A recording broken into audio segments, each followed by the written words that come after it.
you stayed on Redemption Island for as long as you possibly could have. Yeah. What was that moment like when you realized it was all over? It was a surprise. It was completely a surprise because I was just kind of like almost an autopilot, and I was like, you know what? Sure, I'm gonna win. I'm gonna get back in the game. And to actually lose, I was like, wait, I lost? How is this happening? It didn't quite make sense to me. But then it was followed by overwhelming relief because I'd been living on the edge and the pressure of trying to stay in the game for over a month. And in retrospect, I think it's fitting that my time ended with Redemption Island. I was there at the beginning, and my time in the game was over at the end. So I'm proud of the way I carried myself and the way I played, and it was fun. Now talk about the moment you got to get back into the game, but then immediately turned around and blindsided for the second time. What was that like walking down the stairs? Were you ready to just call it quits at that point?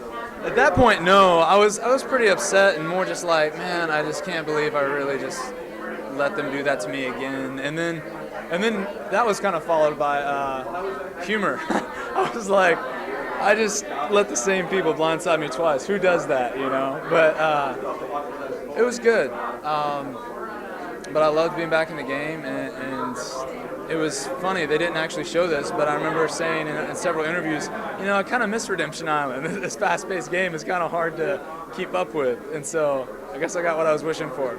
Now, was it a struggle for you to vote for somebody like Boston Rob because you played from a very faith-based perspective of the game, which I don't think we've really seen as heavily as we did with you. Can you ever envision playing a game like Boston Rob did? Would you do that to win $1 million? Could I envision myself doing that? Yes. I mean, I was awfully tempted to, but I had a very different motive for playing the game of Survivor, and that was really to glorify my God and let people know that Jesus Christ is my Savior. And that's why I was playing the game. It wasn't really to win $1 million. And I mean, I loved that I stayed in as long as I did. And part of me thinks, yeah, I could play the game like Rob and I could do a great job, but it'd be kind of self-serving. All right, real quick, talk about Phillip. What's your take on this guy? Phillip, he means well. I believe he has good intentions. He's a very emotionally driven creature. And whenever his emotions start bubbling up, it's hard to put the lid on. And so, he's a good guy and he means well, but I think he was definitely putting on a show, and he liked the camera and the camera liked him. Last question. You kind of were the whole theme of the season, Redemption Island. You were the Redemption Island resident. I called you that in a couple of my articles.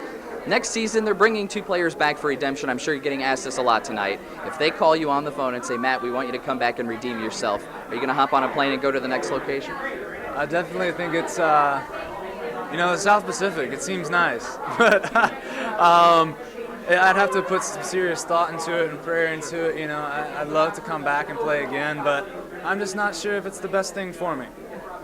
But I kind of just want to move forward from here and say, wow, I took so much out from this experience and leave it untainted. But you can see the look in my eyes right now. The temptation's definitely there. All right, Matt. Thank you for your time. Nice to meet you.